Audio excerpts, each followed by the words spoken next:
It was just a family portrait until you noticed how the mother held the baby.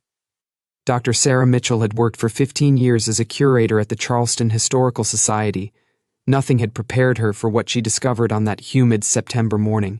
The museum had recently received a collection of post-Civil War photographs from an estate sale, and Sarah's job was to catalog and authenticate each image. Most were ordinary stiff poses of the era, families frozen by the slow cameras of the time. But one photograph stopped her cold.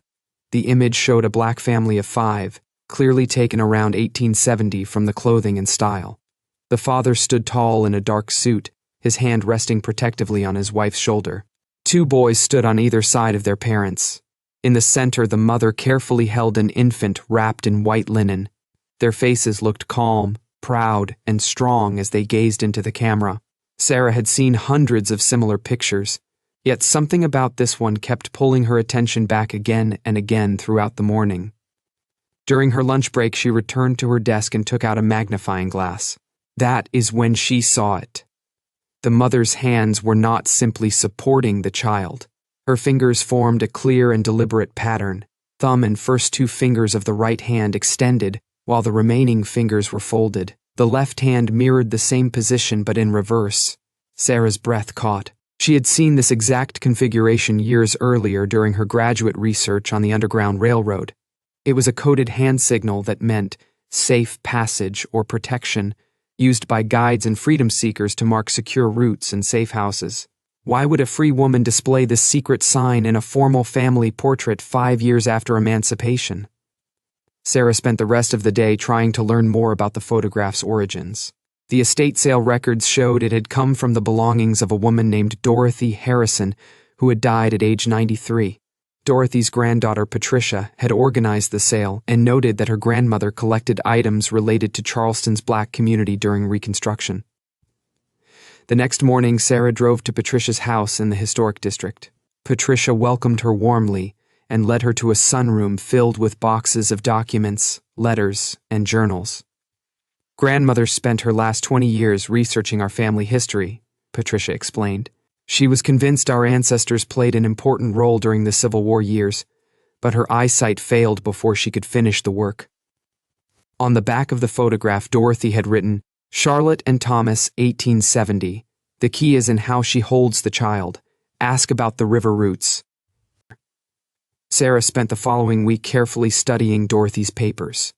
She learned that Charlotte's full name was Charlotte Freeman, a name she chose for herself after emancipation. Before 1865, she had been known only as Charlotte, enslaved on the West Brook Plantation 15 miles north of Charleston.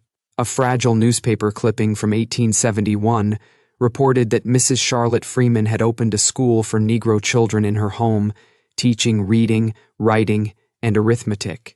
The article noted she had gained her own education through extraordinary means during the war. The full truth appeared in a letter Charlotte wrote in 1868 to her sister Margaret. In careful handwriting, she described how their mother had taught them letters by drawing in fireplace ash and how they practiced words in the garden dirt. She reminded her sister of the songs that were not really songs but maps. Then she revealed that she had guided people to freedom along the rivers at night while risking her own life. Charlotte also wrote about her baby daughter, born the previous spring. "When you see her, sister, look at her back. The birthmark there resembles the shape of our beloved Santee River, the very path I traveled so many times in the darkness. It is as if God has written our story on her skin." Patricia confirmed that the same river-shaped birthmark had been passed down through the women in their family for generations.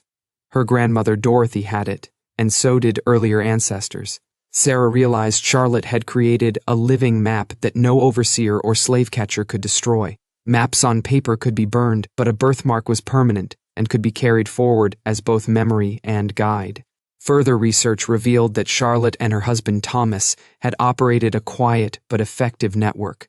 Before the war, Thomas had been hired out as a carpenter in Charleston, giving him unusual mobility. He used that work to identify sympathetic Quaker families and free black households that could serve as safe houses, the same addresses that later appeared on Charlotte's hand-drawn river map. Charlotte herself knew the waterways intimately and taught directions through spirituals so that others could remember the routes. One man who escaped in 1862 later wrote that a woman came for them in the darkest hour. "She knew the river like it was written in her blood," he said. "She took us through channels I never knew existed and sang songs about following the drinking gourd and wading in the water." The timeline and locations matched Charlotte's known life on the Westbrook plantation. Sarah also discovered that the photographer Augustus Bell, a free black man who opened his studio in 1869, had deliberately captured the coded hand signals in many of his portraits. In his business ledger, she found an entry for the Freeman family sitting, "Special request.